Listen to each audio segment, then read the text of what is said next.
Hello guys, how's it going? So today I've got a demo for you guys to show you how an ICE or an internal combustion engine works. So as you can see, I've got an internal combustion engine in front of me. It's a V8 by MachineWorks. This engine was inspired by an AC Cobra, and I will show you the moving parts and what constitutes the basic internal combustion engine using this miniature model that I have over here. If you guys would like, let me know and I will put the link in the description or in the comment section below for you guys to check this out. I got this from Amazon. And I will later on turn off the lights and show you exactly how it works. Okay, so what we established is that this engine is able to create power by combining air and fuel and igniting it. Now, the location where air and gas are going to get combined differs from car to car. On older cars, we used to have carburetors where the air gets sucked in as well as gas, and then they would get mixed up and then injected into each cylinder. Nowadays, what's more common is direct injection engines, where air gets sucked in and after that, fuel is going to be sprayed in straightly inside the cylinder. Okay, so once air and fuel are going to be mixed and injected inside the cylinder, we have two different types of engines. First type is a two-stroke engine, and the second type is a four-stroke engine.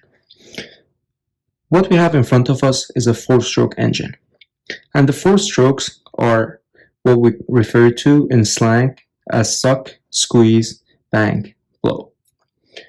So for our first stroke, we're going to suck the air and fuel mixture in, or suck the air in, and then spray the fuel for direct injections. The second process is squeezing. So basically using the inertia and the momentum of the crankshaft, we're going to compress this fuel and air mixture. The third process is called a bang. What we're going to do is ignite this mixture. And the last step is blow, where we push out the combusted materials out using the exhaust.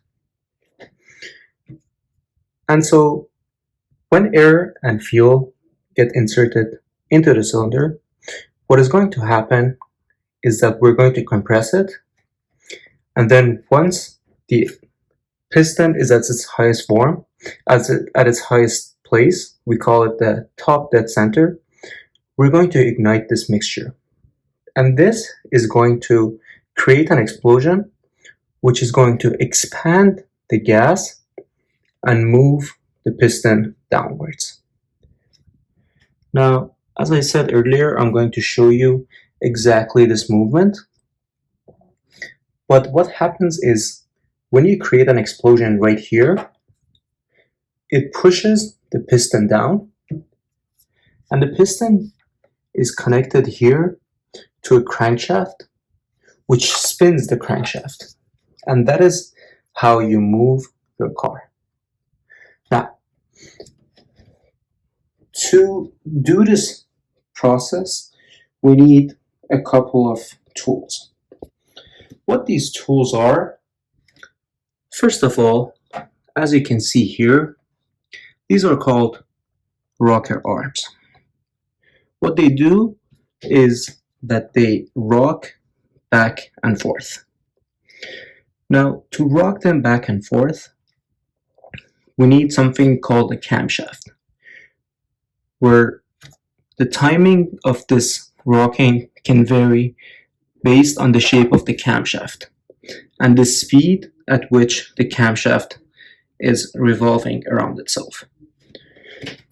Now, to cause the camshaft to spin around itself, as you can see right here, what we have is a timing belt.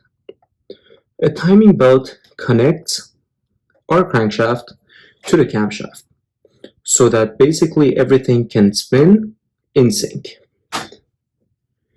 Okay, So once this spins, what is going to happen is these rocker arms are going to go back and forth. With this, with the first movement forward, I'm going to open up my inlet valve. Once the inlet valve is open, either my air or my air and fuel mixture are going to be injected inside the cylinder. Once that happens, I'm going to do my process of compressing and then igniting, and at the end, the other rocker that you see is going to open up my exhaust valve, and the wasted gases are going to go out using the exhaust. This is a pretend exhaust header. And now, since this model that I have in front of me is just a toy miniature representation of what it does, it obviously can't recreate an actual combustion. So instead, it's going to use a battery and an electric motor to spin the crankshaft, which I said is connected to our camshafts. And there are also distributors that are going to supply power to our LEDs inside cylinders so that it can represent ignition. Now I'm going to turn off the light and turn this on so you guys can see more in detail. Okay, so to show you guys what's happening, I'm going to turn on the engine. As you can see, the LED lights, the red lights, are showing our ignitions. You can see our rockers going back and forth. You can see the timing belt spinning using the crankshaft, which in turn is going to move our rockers and open our inlet and exhaust valves.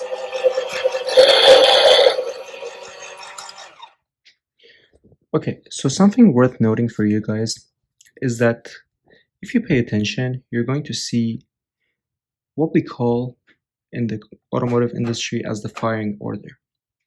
In this case, we're using a flat plane crankshaft. We have two types of crankshafts. First one is a flat plane, and if you look at it from the side, it's going to look like a minus sign, let's say. The second type is a cross plane crankshaft, and that looks like a positive sign if you look at it from the side. Now, what differs from cross plane to flat plane crankshaft is first of all the weight. Flat plane crankshafts, since they have less material, let's say, they're lighter, and in turn, their moment of inertia is less, which makes them easier to rotate. This gives them the advantage of high revving and being able to go to higher RPMs due to that less inertia. Now, the other thing that differs from a cross-plane crank to a flat-plane crank is the firing order. When you have a flat-plane crankshaft, what happens is this bank of cylinders is going to fire first. Then it's going to be this one. Then it's going to be this one. Then this one. Then this one. Then this one. So you guys can see the pattern. The firing order is in fact left bank, right bank, left bank, right bank. However, in a cross-plane crankshaft, this changes. And this does make a difference in the sound characteristic of a car as well. Okay, so we reached the end of our video. If you did enjoy this video, please leave a like and subscribe.